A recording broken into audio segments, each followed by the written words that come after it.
নমস্কার সম্মানীয় দর্শক মণ্ডলী, সম্মানীয় শিক্ষক শিক্ষিকাবৃন্দ। দেশের সর্বোচ্চ ন্যায়ালয় মাননীয় supreme court TET mandatory for all in service teacher, primary upper primary. দেশের সর্বোচ্চ ন্যায়ালয়ের সিদ্ধান্ত সকলের শিরোধার্য, আমরা মানতে বাধ্য। TET mandatory for all in service teacher, শিক্ষার স্বার্থে এই আদেশ জারি হয়েছে। বড় স্বার্থ, শিক্ষার স্বার্থ বড় স্বার্থ। কিন্তু TET mandatory for all in service teacher retrospective effect এমনকি ৩-৯-২০০১ পূর্বে নিযুক্ত শিক্ষকদের ক্ষেত্রেও এটা ভাবাচ্ছে। এই টেট ম্যান্ডেটরিকে নিয়ে একাধিক রিভিউ পিটিশন হয়েছে, একাধিক মডিফিকেশন হয়েছে, একাধিক রিট পিটিশন হয়েছে, আরও মামলা হবে। হাজার হাজার শিক্ষক এরপর মামলা করবে, মামলার পাহাড় জমবে। কোর্ট মামলাগুলো সমাধান করতেও হিমশিম খাবে। শিক্ষাক্ষেত্রে একটা ব্যাপক অরাজকতা সৃষ্টি হবে। তখন শিক্ষা ধ্বংস হবে, ছাত্রদের ভবিষ্যৎ নিয়ে প্রশ্নচিহ্ন দেখা দেবে। অবস্থা সামলাতে তখন বাধ্য হয়ে ভারত সরকারকে অর্ডিন্যান্স জারি করতে হবে। এটা আমাদেরকে ভাবাচ্ছে ৩-৯-২০০১ আগে নিযুক্ত শিক্ষকদের কিভাবে রেট্রোস্পেক্টিভ ইফেক্ট দেওয়া হলো। এ তো প্রতিশ্রুতি ভঙ্গ। কাউকে আশ্বাস দিয়ে সেটা যদি ভঙ্গ করা হয়, সেটা কি সংবিধান স্বীকৃত হবে? না। আশ্বাস দিয়ে, প্রতিশ্রুতি দিয়ে এটা তো ভঙ্গ করা যায় না। যদি ২০০২ সালে আমরা যাই, ২০০২ সালে ভারতের সংবিধানের ৮৬তম সংশোধনীতে শিক্ষার অধিকারকে সংবিধানের ৩য় অংশে মৌলিক অধিকার হিসেবে অন্তর্ভুক্ত করা হয়েছে। শিক্ষার অধিকার সম্পর্কিত প্রথম সরকার যে দলিলটা পেশ করে, সরকারি দলিল যেটা ছিল ১৯৯০ সালে রামমূর্তি কমিটির রিপোর্ট। তাপস মজুমদার কমিটি ১৯৯৯ সালে গঠিত হয়েছিল, যার মধ্যে ২১-এর ক ধারা সন্নিবেশ হয়েছিল।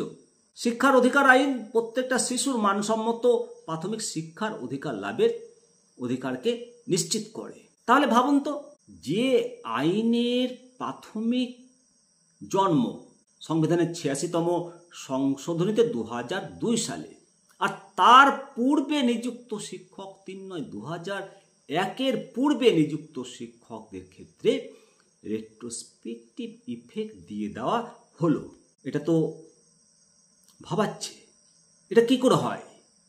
যেখানে পশ্চিমবঙ্গ সরকারের স্কুল শিক্ষা বিভাগ, প্রাথমিক বিভাগ রীতিমতো বিজ্ঞপ্তি জারি করে ২০০৯ সালে শিশুদের বাধ্যতামূলক শিক্ষার অধিকার আইনের ২৩-এর ধারার বিধান এবং জাতীয় শিক্ষা পরিষদ NCTE কর্তৃক যে বিজ্ঞপ্তি, সেই বিজ্ঞপ্তির নাম্বার 6103/20/2010 NCTE 23/8/2010 সালে সরকারি স্কুল শিক্ষায় প্রাথমিক বিভাগের শিক্ষকদের জন্য প্রয়োজনীয় যোগ্যতা সম্পর্কে বিজ্ঞপ্তি জারি করেছে। এবং সেই বিজ্ঞপ্তিতে বলা হয়েছিল ৩-৯-২০০১ তারিখের আগে যে সমস্ত স্কুলের শিক্ষক নিয়োগ হয়েছে, সেই তারিখের আগে নিযুক্ত শিক্ষকদের রাজ্য সরকারের প্রচলিত বিধি দ্বারা পরিচালিত করা হবে। এই ধরনের শিক্ষকদের তাদের শিক্ষাগত যোগ্যতা আপগ্রেড করা বা প্রশিক্ষণের যোগ্যতা অর্জন করার কোনো প্রয়োজন নেই। তাহলে এখানেই প্রশ্ন যে ৩-৯-২০০১ আগে নিযুক্ত শিক্ষকদের ক্ষেত্রে কেন্দ্রের আইন প্রযোজ্য হবে কি? আর যদিও প্রযোজ্য হয়, তাহলে যে আশ্বাস দেওয়া হয়েছিল, যে প্রতিশ্রুতি দেওয়া হয়েছিল, সেই প্রতিশ্রুতি কি ভঙ্গ করা সমীচিত? তাদের ওপর রেট্রোস্পেক্টিভ ইফেক্ট অ্যাপ্লাই করা কি সমীচীন? এই প্রশ্নের উত্তর হয়তো পাওয়া যাবে রিভিউ পিটিশনের ফলাফলে। আমরা হয়তো পেতে পারি মাননীয় সর্বোচ্চ ন্যায়ালয় হয়তো অবশ্যই এই যুক্তিগুলো শুনবেন। সম্মানীয় উকিল বাবুরা এই যুক্তিগুলো অবশ্যই উপস্থাপিত করবেন। তাহলেই সর্বোচ্চ ন্যায়ালয় আশা করি এটা সংশোধন করবে এবং রেট্রোস্পেক্টিভ প্রভাব থেকে ৩-৯-২০০১ পূর্বে নিযুক্ত শিক্ষকদের ক্ষেত্রে প্রভাব মুক্ত হবে। অপরদিকে ৩রা সেপ্টেম্বর ২০০১ বা তারপরে কিন্তু ২৩শে আগস্ট ২০১০ এনসিটি ২০১০ সংশোধিত যে বিজ্ঞপ্তি প্রকাশ হয়েছে তার আগে নিযুক্ত শিক্ষকদের ন্যূনতম যোগ্যতা ২০০১ অনুসারে নির্ধারিত নিয়ম অনুসারে চলবে বলে উল্লেখ করা হয়েছে। সংশোধিত এনসিটি যে নিয়মাবলী ২০০১ অনুসারে সময়ে সময়ে সংশোধিত এবং প্রাথমিক শিক্ষকদের জন্য প্রয়োজনীয় যোগ্যতা নিরূপণ করা হয়েছিল। সেই যোগ্যতা ছিল সিনিয়র সেকেন্ডারি সার্টিফিকেট বা ইন্টারমিডিয়েট বা তার সমমানের এবং ২ বছরের ডিপ্লোমা সার্টিফিকেট। এবং এই নির্দেশের ওপরে পশ্চিমবঙ্গ প্রাথমিক শিক্ষা পর্ষদের নির্দেশক্রমে সমস্ত ডিপিএসসিতে নোটিফিকেশন করে জানানো হয়েছিল যে ৩১/৩/২০১৫ সালের পরে এই যোগ্যতা যদি এইচএসএ 50% এবং ডিএলএড যোগ্যতা না করা হয় তাহলে ৩১/৩/২০১৫ সালের পর তাদের গুরুতর পরিণতি ভোগ করতে হতে পারে এবং যোগ্যতা উন্নয়নের শেষ তারিখ হতে পারে।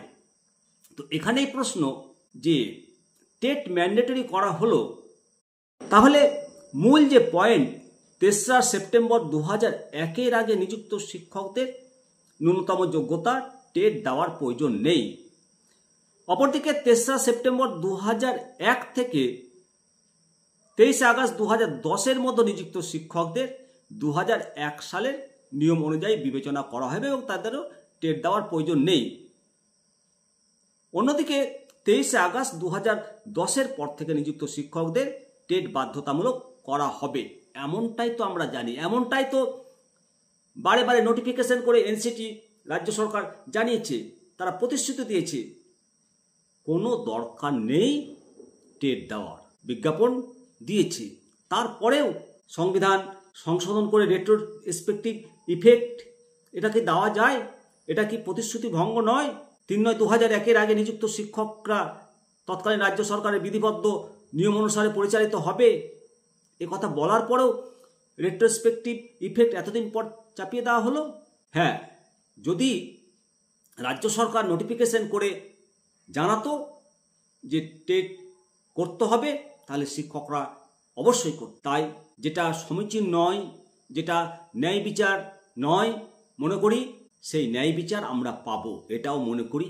এবং রিভিউ পিটিশনে এই যুক্তিগুলো যদি সঠিকভাবে তুলে ধরা হয় তাহলে অবশ্যই আমাদের জয় নিশ্চয়। সম্মানীয় সমস্ত দর্শক মণ্ডলী, সমস্ত শিক্ষক শিক্ষাবৃন্দ, অবশ্যই টেট নিয়ে যে দ্বিধা দ্বন্দ্ব এটা আমাদের কাটবে, এটুকুটা বলাই যায়। ২০১০ সালের পরে ২৩ আগস্ট ২০১০ সালের পরে নিযুক্ত শিক্ষকদের ক্ষেত্রে টেট বাধ্যতামূলক, তাদের টেট দিতেই হবে, এর থেকে ছাড়ের কোনো নিস্তার নেই, এটুকুটা অন্তত বোঝাই যাচ্ছে। তবে তার পূর্বে নিযুক্ত শিক্ষকদের ক্ষেত্রে মাননীয় সুপ্রিম কোর্ট ন্যায় বিচার করবেন, নচেত কেন্দ্র সরকার, দেশের মাননীয় রাষ্ট্রপতি মহাশয়া অবশ্যই শিক্ষার স্বার্থে, শিক্ষা মৌলিক অধিকার এর স্বার্থে প্রয়োজনীয় অর্ডিন্যান্স জারি করার পদক্ষেপ নেবেন, এটাই আশা রাখি। আপনাদের মতামত অবশ্যই দেবেন। জয় হিন্দ, জয় ভারত, জয় শিক্ষা, জয় শিক্ষক।